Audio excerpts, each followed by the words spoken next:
I know who that is. I need to get to the Larsons. Second right back there. Hey, you're Josh's stepbrother, right? When you envisaged making your first film, I'm presuming you thought you'd be making something in Britain or something in Scotland. So how'd you wind up making a film in the States? Yeah, it was Halfway wasn't supposed to be my first film. It just kind of, once you kind of start going down the road of trying to produce stuff, you figure out that for one reason or another, some things happen and other things don't.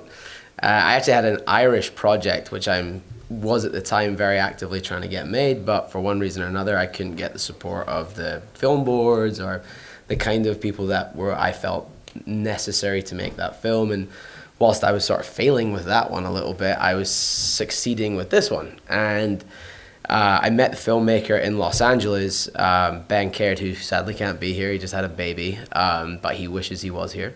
I mean, his wife had the baby, but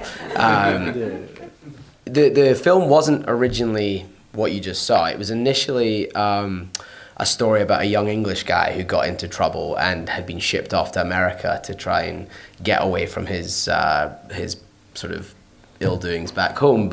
And that was semi-autobiographical actually about Ben, because he was a kid who grew up in London, and then his mother was from Wisconsin, and that's why he set the film there. But once Ben and I started to develop the film, and once we'd actually lived in America for a couple of years and started to develop a better understanding and knowledge of kind of society and culture, we always knew the film had to have an outsider element, but it wasn't until then that we really thought that race should be that outsider element. And the more we kind of delved into it and researched what was going on with the prison system in America, there just felt like a really appropriate backdrop to the film to have this guy be released from prison and not know if he was going to go back or not. Because statistically in America, if you're a young black man and you go to prison, you're going to go back even after you come out. That's just how it is. It's really unfair. It's very unfortunate. And actually, the reason I asked you all to stay at the end is because that's what happens to the character of Paulie. He, at the start of the film, is the guy that has the job. He's got his own place. He's doing well. And then slowly but surely, you see him a few times in the film, and he slowly but surely regresses back towards an unfortunate alternative, because he got wrongly accused of stealing some stuff. He couldn't get another job, and it wasn't really his fault, but society against him. Becomes self-fulfilling. Whereas Quinton's character is supposed to be slightly more uplifting ending, where he actually takes that second chance and makes the most of it. When Jonny and Ben came to you, what was it that they were offering you, and what did you respond to in the... Love that he's still wearing it. It's actually quite comfortable. What first drew me to the film, it was actually the guy's pitch, because I hadn't read the script yet. We met, and they gave me the pitch about what it was, and as an actor, I love the opportunity to be able to give messages that mean something, not only to myself, but to the audience that'll be watching it. And I felt like this story was one that needed to be told because of the issues that it relays in the film. And, you know, of course, as an actor, any opportunity you get to lead in a film it's not bad neither, you know? So those two things alone, I was like, I'm down. I didn't read the script yet, but I was like, I'm down. These two cool guys, you know, got this project, and they saw fit and taking a chance with me. So I was like, yeah, what's the worst that can happen? You know? Oh my God. You make a movie nobody sees or something. Yeah. Pretty much. The worst that can happen. I thought that it was quite interesting that it wasn't just all concentrating on yourself. It was all the other characters had sort of demons themselves to deal with, whether implicit or explicit. Is that something you kind of thought through? Yeah, oh, big time. Yeah, I mean, I'm sorry the writer's not here to answer that for himself, but without question, he wanted to, I mean, it's a family drama, right? So the family that he goes to help, they really need his help. Now, she's a very strong woman, this mother, this matriarch of a family who has two young daughters. Like, she's an intrinsically strong woman, and that was something that was really important to us as well.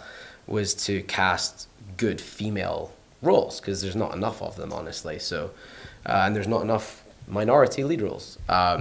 So it's, you know, you want to make every role appealing to the actors, and we definitely went through a number of iterations of what could happen. There was a version of the script where the father of the family wasn't dead yet, and we just felt that by getting rid of that character, it really empowered the others to have a bit more about them, honestly.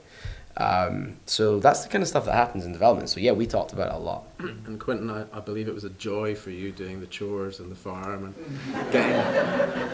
getting method in that part of your characterization.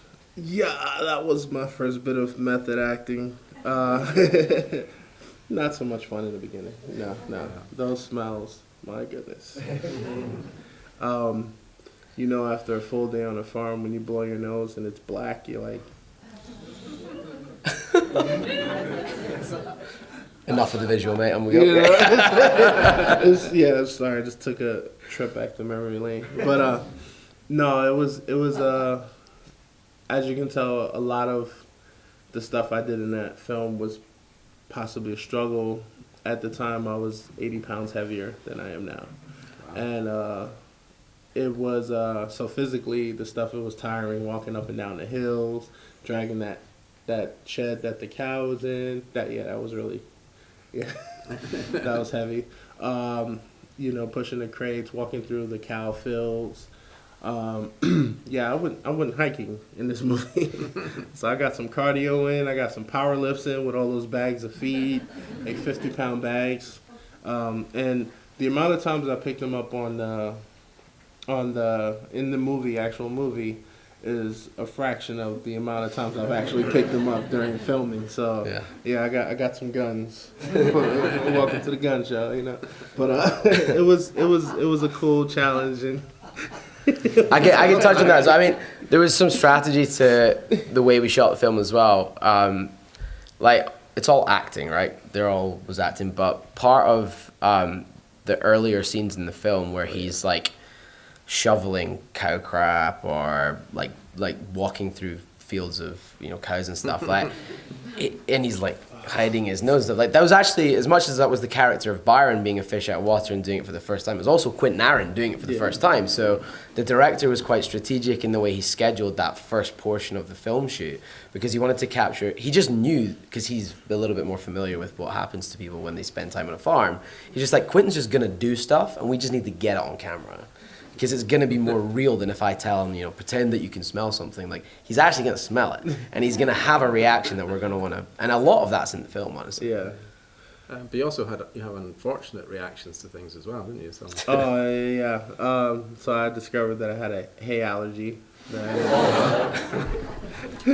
Good place to find out. Just, you know, tossing around hay and everything, and then all of a sudden I can't breathe. I'm like, what's going on? Triggered an asthma attack. But I didn't know it. I wanted to go home and lay down, but I couldn't breathe, and I'm like, let's just finish the scene. Let's just get it done. I don't know why. You just need to sit down and catch my breath. It was crazy. So. Yeah, and the EMT, was the emergency medical technician, was my then girlfriend, my now wife, who was like, Johnny, you cannot mess about with this. Like, we've got to take him to hospital and get him seen. I didn't want to go. There was a night, and we don't talk about this very much because it was the single scariest moment of the entire process was, for me, was I had to take the guy to hospital one night because he couldn't breathe properly. So now, of course, it was an asthma attack or a hay allergy attack and a quick inhaler, and you're absolutely fine. But at the time, I didn't know that. All I could hear was this 500-pound man shaking the car with his breathing, and I'm like, it's over. Because, I mean, the guy's in every frame of the movie, and if like I was just thinking to myself, were you worried more about the movie or about a little bit of both. Yeah, I mean, if the doctor had turned around and been like, no, he's got to lay in. I mean, if he just said he's got to be in bed for a few days because he's ill, I don't know what we'd have done. We didn't have the time or the money or anything to add 3-4 days to the end of the shoot. I mean, that's. So, but of course, like, him being well is it's a good thing. The most important thing. It's a good thing. Really glad you came through that. Yeah. It's not a good idea to go on other people's land. They don't like it.